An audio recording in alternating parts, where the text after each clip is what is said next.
اعوذ باللہ من الشیطان اللعین الرجیم بسم اللہ الرحمن الرحیم الحمد للہ الذی جعلنا من المتمسکین بولایت علی ابن ابی طالب قال اللہ تبارک و تعالی فی کتابہ بسم اللہ الرحمن الرحیم یا ایہا الذین آمنوا کتب علیکم الصیام کما کتب علی الذین من قبلکم لعلکم تتقون۔ احکام روزہ کے حوالے سے آج ہمارا 7واں درس ہے۔ آج ہم یہ ذکر کریں گے ایسے مواقع جن میں روزے کی قضا اور کفارہ واجب ہو جاتے ہیں۔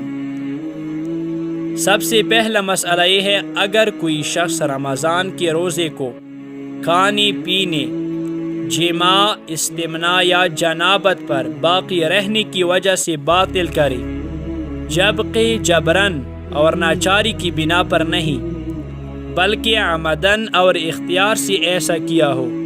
تو اس پر قضا کے علاوہ اور کفارہ بھی واجب ہوگا۔ اور جو کوئی متذکرہ امور کے علاوہ کسی اور طریقے سے روزہ باطل کرے تو احتیاط مستحب یہ ہے کہ وہ قضا کے علاوہ کفارہ بھی دے۔ جن امور کا ذکر کیا گیا ہے، اگر کوئی ان میں سے کسی فعل کو انجام دے جبکہ اسے پختہ یقین ہو کہ اس عمل سے اس کا روزہ باطل نہیں ہوگا تو اس پر کفارہ واجب نہیں ہے۔ یہی حکم اس شخص کا ہے جسے معلوم ہی نہ ہو کہ اس پر روزہ واجب ہے، جیسے وہ بچے جو بلوغ کے بعد کے ابتدائی دنوں میں ہو۔ رمضان کا روزہ توڑنے کے کفارے کے طور پر ضروری ہے کہ انسان ایک غلام آزاد کرے، یا اس طریقے کے مطابق جو اگلے مسئلے میں بیان کیا جائے گا 2 مہینے روزے رکھے، یا 60 فقیروں کو پیٹ بھر کر کھانا کھلائے، یا ہر فقیر کو 1 مد تقریباً 3/4 کلو طعام یعنی گندم یا جو یا روٹی وغیرہ دے۔ اور اگر یہ افعال انجام دینا اس کے لیے ممکن نہ ہو تو بقدر امکان صدقہ دینا ضروری ہے، اور اگر یہ ممکن نہ ہو تو توبہ و استغفار کرے۔ اور احتیاط واجب یہ ہے کہ جس وقت کفارہ دینے کے قابل ہو جائے کفارہ دے۔ اگلا مسئلہ، جو شخص رمضان کے روزے کے کفارے کے طور پر 2 ماہ روزے رکھنا چاہے تو ضروری ہے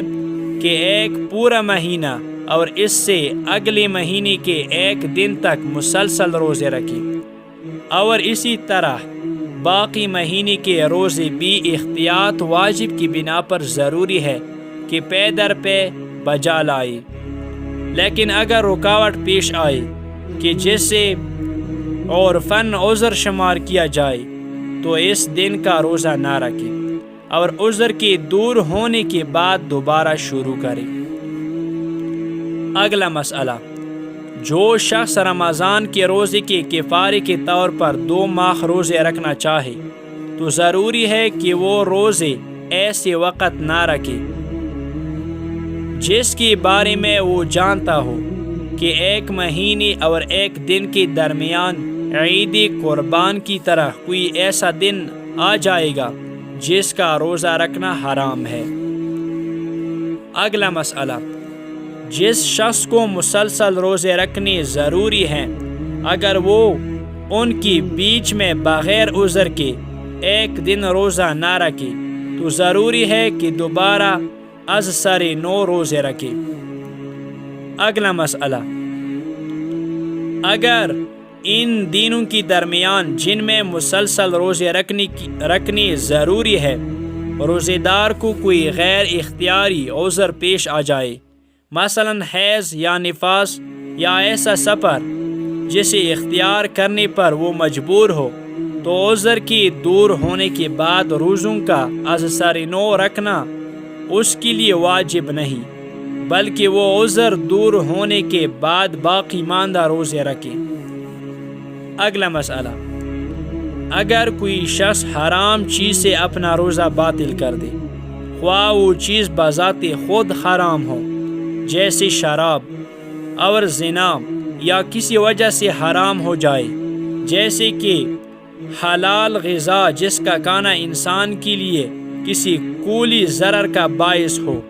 یا وہ اپنی بیوی سے حالت حیض میں مجامعت کرے، تو ایک کفارہ کافی ہے۔ لیکن احتیاط مستحب یہ ہے کہ مجموعاً کفارہ دے، یعنی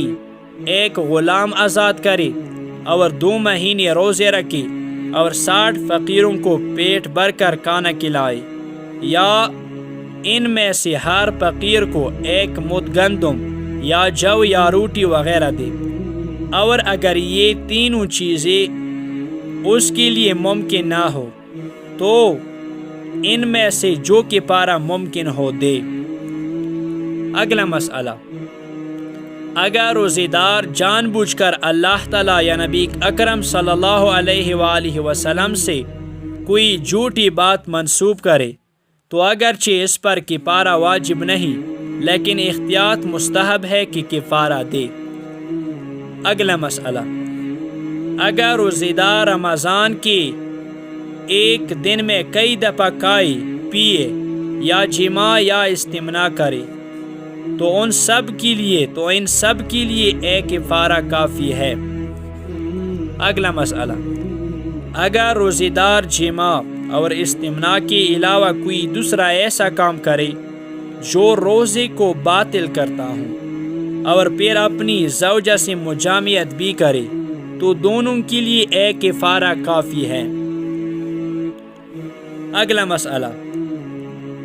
اگر روزے دار کوئی ایسا کام کرے جو حلال ہو اور روزے کو باطل کرتا ہو، مثلا پانی پی لے، اور اس کے بعد کوئی دوسرا ایسا کام کرے جو حرام ہو اور روزے کو باطل کرتا ہو، مثلا حرام غذا کھا لے، تو ایک کفارہ کافی ہے۔ اگلا مسئلہ،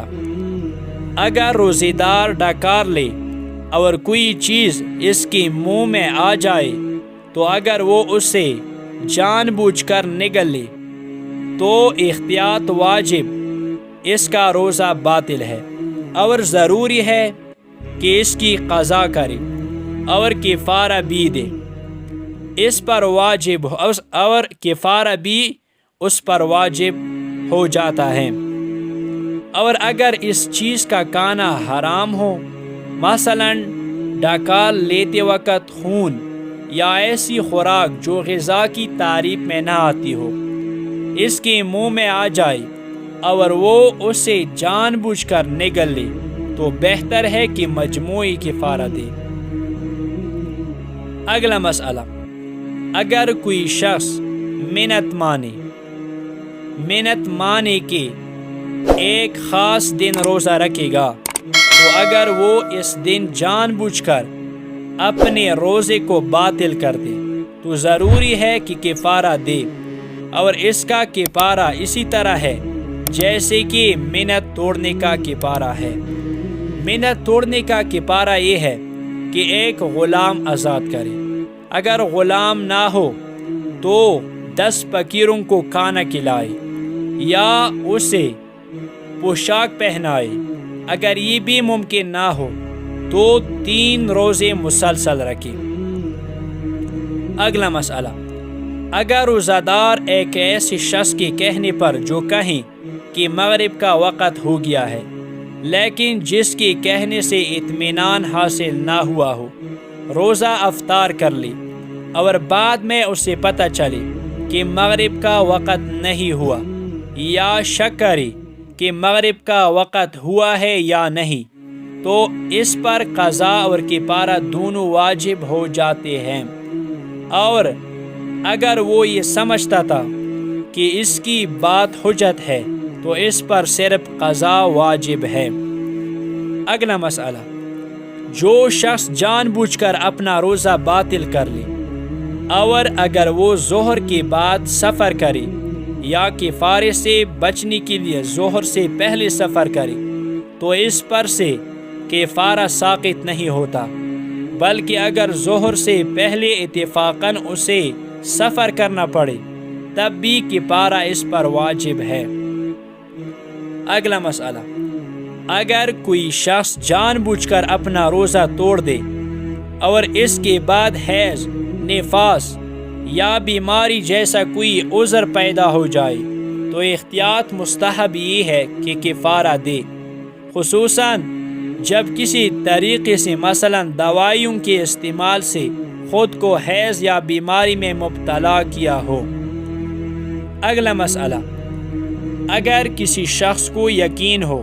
کہ آج رمضان کی پہلی تاریخ ہے اور وہ جان بوجھ کر روزہ توڑ دے،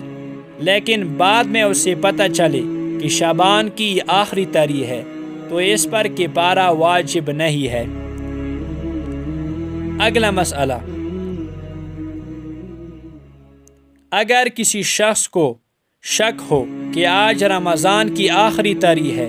یا شوال کی پہلی تاریخ اور وہ جان بوجھ کر روزہ توڑ دے اور بعد میں پتہ چلے کہ پہلی شوال ہے تو اس پر کفارہ واجب نہیں ہے۔ اگلا مسئلہ، اگر ایک روزہ دار رمضان میں اپنی روزے دار بیوی سے جماع کرے تو اگر اس نے بیوی کو مجبور کیا ہو تو اپنے روزے کا کفارہ اور احتیاط کی بنا پر ضروری ہے کہ اپنی بیوی کے روزے کا بھی کفارہ دے، اور اگر بیوی جماع پر راضی ہو تو ہر ایک پر ایک ایک کفارہ واجب ہو جاتا ہے۔ اگلی مسئلہ،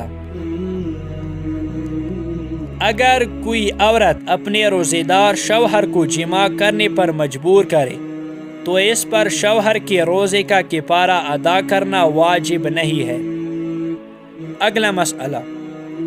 اگر روزے دار رمضان میں اپنی بیوی کو جماع پر مجبور کرے اور جماع کے دوران عورت بھی جماع پر راضی ہو جائے تو دونوں پر ایک ایک کفارہ واجب ہو جاتا ہے، اور احتیاط مستحب یہ ہے کہ وہ مرد 2 کفارے دے۔ اگلا مسئلہ، اگر روزے دار رمضان میں اپنی روزے دار بیوی سے جو سو رہی ہوں جماع کرے تو اس پر ایک کفارہ واجب ہو جاتا ہے، اور عورت کا روزہ صحیح ہے، اس پر کفارہ بھی واجب نہیں ہے۔ اگلا مسئلہ، اگر شوہر اپنی بیوی کو یا بیوی اپنی شوہر کو جماع کے علاوہ کوئی ایسا کام کرنے پر مجبور کرے جس سے روزہ باطل ہو جاتا ہو تو ان دونوں میں سے کسی پر بھی کفارہ واجب نہیں ہے۔ اگلا مسئلہ، جو آدمی سفر یا بیماری کی وجہ سے روزہ نہ رکھے وہ اپنی روزے دار بیوی کو جماع پر مجبور نہیں کر سکتا، لیکن اگر مجبور کرے تو کفارہ مرد پر بھی واجب نہیں۔ اگلا مسئلہ، ضروری ہے کہ انسان کفارہ دینے میں کوتاہی نہ کرے، لیکن فوری طور پر دینا بھی ضروری نہیں۔ اگلا مسئلہ، اگر کسی شخص پر کفارہ واجب ہو اور وہ کئی سال تک نہ دے تو کفارے میں کوئی اضافہ نہیں ہوتا۔ اگلا مسئلہ، جس شخص پر ایک دن کی کفارے کے طور پر 60 فقیروں کو کھانا کھلانا ضروری ہو، اگر 60 فقیر موجود ہو تو وہ یہ نہیں کر سکتا کہ کفارہ تو اتنا ہی دے، لیکن فقیروں کی تعداد کم کر دے، مثلا 30 فقیروں میں سے ہر ایک کو 2 مد طعام دے، 2 مد طعام دے کر اسی پر اکتفا کر لے۔ ہاں، یہ کر سکتا ہے کہ وہ فقیر کے گھر کے افراد میں سے ہر ایک کے لیے، چاہے وہ چھوٹی ہی ہو،